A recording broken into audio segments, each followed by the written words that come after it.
Alright, good morning. Today is December the 19th, 24. We've got a few days till Christmas. Haven't done any videos in a long time. I almost forgot how to speak. It's been so long. Walking around, and I was checking out, wanted to come back here to the 3 acres for the grazing wheat pastures.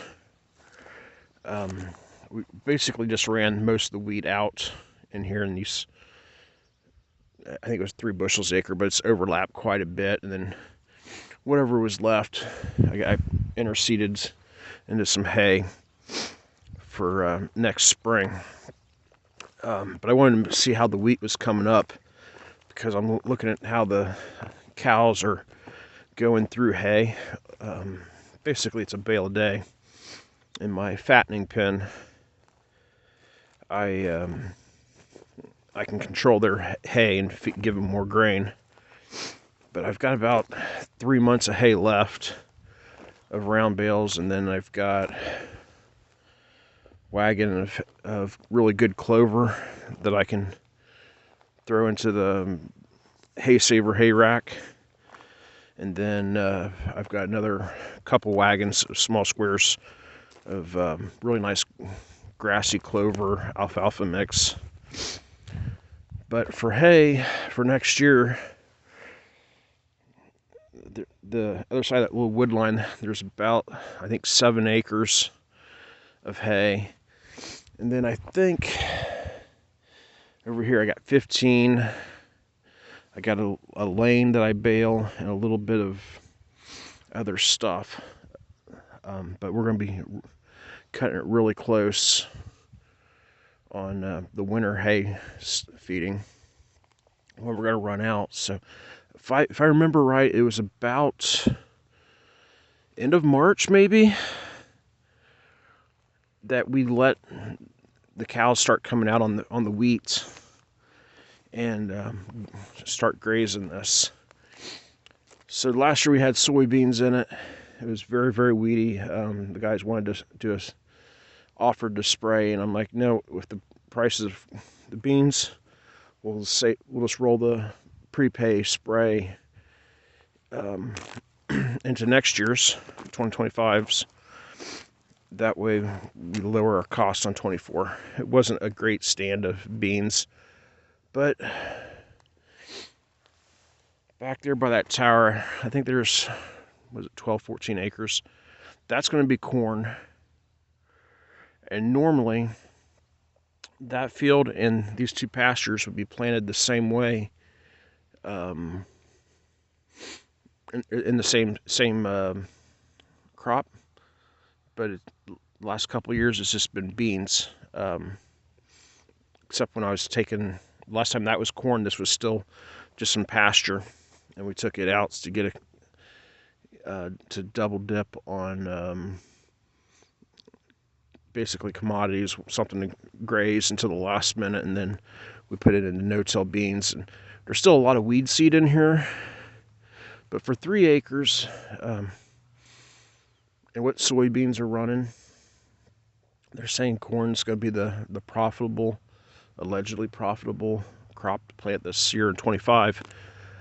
I might try just no-tilling after I graze the wheat off to the very last minute, then come in here and no-till some field corn into it and see what this field would do as a corn crop, because it's not been done in 20 years. There ought to be enough poop and phosphorus and potash in the soil that what all it basically needs is some urea for your nitrogen or your 28. And if it comes up all right, you might not even put down any urea. That's what I'm thinking. Because cows will be out here grazing till the last minute, and it's a lot of pee dropped in here. Just spray it and kill it after it's been grazed for about, 50 days, 60 days last year? It was 5 rotations. I think it was about 60 days I figured out. So, got a couple things on my to-do list. I mean, it's just single wire right here. So down there in the corner of that field, that pasture, planning on digging out the corner fence post there and putting in another post over right up there. And I don't know if I'm going to take out the center line so I don't have to worry about the fence post here. Just run it as one bigger field. But I'd like to redo the perimeter of this pasture field. So put some good corner post in. So if I come down here to this side where my four-wheeler is, I can eventually put a gate in there instead of just a handle. And then I can work on fencing off this 12 acres and letting the cows graze corn stubbles is my thinking. So over there there's 30 acres, but there's 20 acres of wheat on it, roughly 24 acres. We're talking about putting about 10 more acres of hay out. So we got Central Ohio got hit really, really hard with the 24 drought. We had basically no rain during the growing season for 90 days. We got 2 cuttings of hay. That was it. What did well was interseeded wheat into the hay fields and the pastures, the excess grazing. I've got about 20 acres of pasture back in there. We're at the end of the year. You're doing some pre-tax planning. We're talking about buying a new four-wheeler, and I wouldn't mind picking up an electric seeder for the back of the four-wheeler, so I could put some more clover out in that field, or maybe some rye in the spring, and give the cows something extra to eat. I don't really want to run my tractor out there. I just don't want a flat tire. Flat tires are expensive. I'd rather have a four-wheeler get a flat than a tractor tire. And I don't want to get stuck. And there's some rough areas around that old barn that I just can't get the tractor in there. So last summer, from about right there straight across, I replaced the whole back electric fence line. Is it 2-strand or 3-strand? I can't remember. But I did a good job stretching it. And then from the road, that tower there, we put in about 300 yards of fence of 3-strand. So I got a little gap there. This year it has to get replaced. But I did part of the hard job of digging the center post or the corner post holes is already done. But we're running. I had to figure out how many cows we had for the grazing programs for reimbursement on some hay. I think we came up with 51 cows, 53 cows total. But I was only eligible for about 20 or 30 cows because of the age and where they were at. They couldn't be in my fattening pen. They had to be on hay. So the fattening pen's on concrete. Even though they're getting fed hay, it's like, nope, they only want the stuff that's actually grazing. There's 2 little boogers.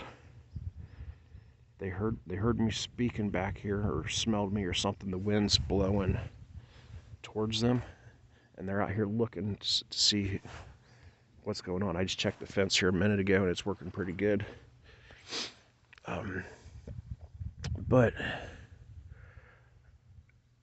I'd like if I got a little electric seed spreader to put on the back of the four-wheeler.